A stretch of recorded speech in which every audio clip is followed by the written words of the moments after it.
Assalamualaikum warahmatullahi wabarakatuh. Hai semua, apa kabar? Selamat datang di Pokari, podcast informatifnya KST, bersama saya, Dea Alvira. Pada kali ini, kita akan membahas tuntas tentang KST. Nah, buat teman-teman, terkhususnya mahasiswa baru nih, yang angkatan 2022, yang masih bingung dan bertanya-tanya mengenai KST, dengerin podcast ini sampai dengan selesai ya. Namun tentunya saya tidak sendirian. Ada Kak Rivo, selaku Direktur Utama KST periode 2022-2023 yang telah hadir menemani kita. Halo Kak Rivo. Halo Dea, halo semuanya. Halo Kak, gimana kabarnya Kak? Alhamdulillah baik ya. Kalau Dea gimana nih kabarnya? Alhamdulillah, dia juga baik Kak. Gimana nih kesibukannya Kakak sekarang? Kalau sekarang sih karena masih libur ya, masih nunggu kuliah. Tapi memang lagi sibuk di KST juga nih kalau sekarang. Oke Kak, kita ini mau bahas tentang KST nih Kak. Mungkin Boleh, boleh. aja ya. Dia udah merangkum beberapa pertanyaan nih yang sering banget diajukan oleh teman-teman. Pertanyaan pertama ya, Kak. Pertanyaannya itu cukup simpel, yaitu apa itu KST? Oke, makasih ya Dea buat pertanyaannya. Jadi KST itu atau Komunitas Sains Teknik adalah sebuah organisasi keilmiahan yang ada di Fakultas Teknik, dan KST ini berperan sebagai wadah pengembangan minat bakat, soft skill, serta prestasi bagi keluarga mahasiswa Fakultas Teknik. Mungkin teman-teman ada yang pernah ikut KIR ya sewaktu SMA. Nah, kurang lebih hampir sama. Tapi karena KST ini ada di lingkup universitas, jadi memang untuk cakupannya sendiri lebih luas gitu. Wah, Kak, kalau boleh tahu nih, ada berapa departemen di KST? Dan mungkin boleh sedikit fungsi serta tugas dari departemen-departemen tersebut, Kak. Oke, kalau departemen sendiri ya di KST itu ada 6 departemen. Yang pertama ada Departemen HRD atau Human Resource Development. Jadi Departemen HRD ini itu bertugas sebagai pengelolaan sumber daya manusia. Dan memang fokusnya itu lebih ke internal KST gitu. Jadi untuk prokernya misalnya ada podcast, terus ada juga resort, kemudian kelas pemagangan, training akademik, dan sebagainya. Lalu yang kedua, kita ada Departemen RI. Nah, Departemen RI ini adalah departemen yang bertugas sebagai peningkatan prestasi dan riset bagi anggota KST Kami Unsri. Untuk prokernya sendiri ya, dari RI ada kelas cendikia, kemudian ada TOEFL class dan TOEFL simulation, lalu ada juga yang namanya MOCI atau Monthly Competition. Oh ya, untuk RI itu singkatannya riset dan inovasi. Lalu yang ketiga, kita ada yang namanya Departemen KPK atau Keprofesian dan Penguatan Keilmuan. Jadi Departemen KPK ini itu berperan dalam penyelenggaraan event-event keilmiahan di Fakultas Teknik yang terkhususnya di bidang keilmiahan. Contohnya ya, ada prokernya kayak Filmapres, kemudian KDMI, IIDC, dan sebagainya. Jadi bisa dibilang Departemen KPK ini adalah event organizer dari KST gitu. Kemudian yang keempat, kita ada Departemen Netsun, Network and Societal Relation. Di Departemen Netsun ini itu bertugas untuk membangun hubungan baik ya dengan organisasi yang ada di internal maupun eksternal kampus. Untuk prokernya sendiri itu ada proker kunjungan ke organisasi lain, kemudian ada juga proker amal ya seperti KST Charity, lalu ada juga pengabdian masyarakat dan sebagainya.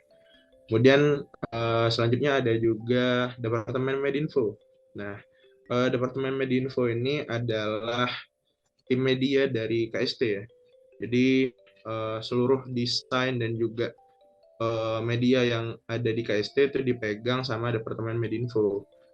Mungkin teman-teman ada yang pernah ngepoin IG KST ya, @bo KST Unsri. Nah, itu merupakan salah satu media yang dihandle sama Departemen Medinfo. Kemudian ada juga YouTube KST Kami Unsri, lalu ada juga website kstunsri.com. Nah, itu adalah media-media dari KST. Selain media dan desain, KST juga ada Departemen Media Info juga ada pelatihan-pelatihannya ya, kayak ada webinar desain, kemudian webinar videografi dan sebagainya. Lalu departemen yang terakhir ya, ini ada departemen E&I, Enterprise and Inventory. Jadi departemen E&I ini itu adalah departemen yang bertanggung jawab di bidang kesekretariatan, pengarsipan, dana usaha, dan juga pengembangan soft skill bagi internal KST dalam bidang entrepreneur. Untuk contoh prokernya sendiri itu ada KS Planner, kemudian ada juga yang namanya itu KS Store. Mungkin teman-teman ada yang tahu ya, jadi boleh dikepoin juga IG-nya ada KS Store. KS Store ini itu fokusnya jualan ya, jualan seperti pernak-pernik dari KST gitu. Kayak gantungan kunci, ada juga kaos, tote bag, dan sebagainya. Mungkin itu aja deh untuk departemen dari KST. Oke, jadi teman-teman, di KSP ini ada 6 departemen gitu ya. Oke, pertanyaan selanjutnya, seperti yang udah kakak bilang di awal, kan KSP ini merupakan organisasi keilmiahan ya kak. Mungkin Benar, Bang? bisa dijelasin nggak kak, untuk depannya itu ada apa aja sih event-event besar yang ada di KSP kak? Oke. Kalau kita ngomongin event-event ya, tentu event di KST ini banyak banget ya. Dari awal kepengurusan sampai akhir kepengurusan, itu mungkin hampir puluhan event-event yang dihandle sama KST. Nah, tapi untuk event besar sendiri, kita ada satu event besar yang namanya itu Esporia atau Engineering Scientific Festival of Sriwijaya. Dan Esporia ini itu merupakan rangkaian kegiatan ya. Jadi ada 4 kegiatan di dalam Esporia ini, yaitu PKMFT, kemudian ada lomba daur ulang limbah nasional, ada juga yang namanya business plan competition, dan yang terakhir ada seminar keprofesian. Selain Esporia, kita ada juga kelas pemagangan dari kelas cendikia, yang mana kelas pemagangan dan kelas cendikia ini itu berguna sebagai peningkatan soft skill internal KST di bidang kepenulisan KTI dan juga debat ilmiah. Lalu ada juga training akademik, kemudian ada juga kelas desain. Mungkin kalau teman-teman ada yang minat ya, ada yang minat ke desain grafis, bisa ikut kelas desain dari Medinfo. Kemudian ada juga KS Planner, mungkin ada yang tertarik di bidang kewirausahaan, ya, bisa ikut KS Planner. Lalu tiap tahun juga ya ada event fakultas, lomba-lomba dari fakultas yang memang itu di handle sama KST gitu.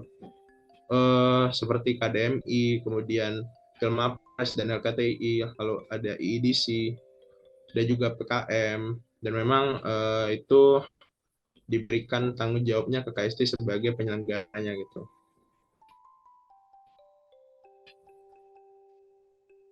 Wah, menarik nih teman-teman. Banyak sekali ya kak event di KSP yang keren-keren tentunya. Oke, pertanyaan terakhir nih kak. Alasan kenapa wajib kita join KSP dan mungkin bisa di-spill kak apa benefit join ketika kita join KSP? Oke, ini pertanyaannya bagus banget ya sebenarnya. Kenapa sih kita harus join KST? Teman-teman perlu diketahui ya, kalau kita setelah lulus dari perkuliahan, setelah kalian lulus dari kampus, itu ada yang namanya dunia pasca kampus. Nah, di dunia pasca kampus ini, kalian akan memilih ya untuk bekerja atau masuk ke dunia wirausaha atau dan melakukan hal lainnya gitu ya. Tapi yang pasti ketika kalian masuk ke dunia pasca kampus, tentu kalian harus memiliki bekal dan bekalnya itu adalah soft skill dan juga relasi. Jadi ketika kalian masuk ke dunia pasca kampus ya tentu kalian harus punya bekal ini dan salah satu jalan untuk mendapatkan bekalnya ya tentunya mengikuti organisasi gitu. Dan KST itu adalah organisasi yang memfasilitasi untuk peningkatan soft skill dan memperluas relasi.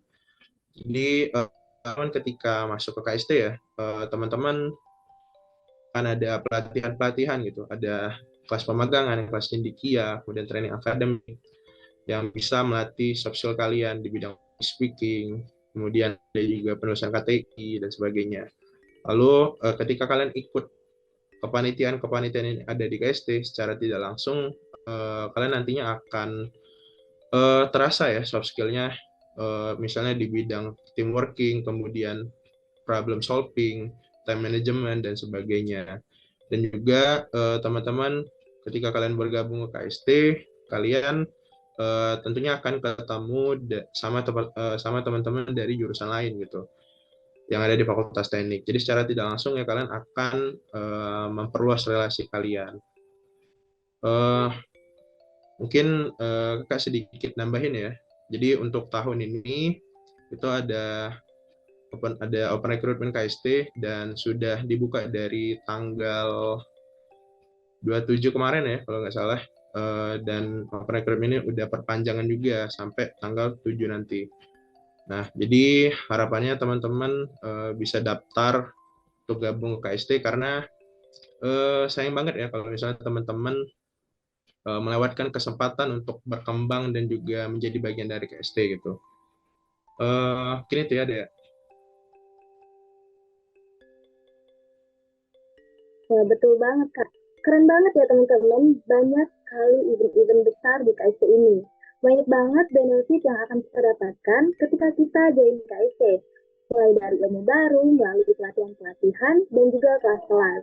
Kita juga akan mendapatkan pengalaman baru, teman-teman baru dari jurusan lain. Kita juga akan mendapatkan hard skill, soft skill, serta masih banyak lagi.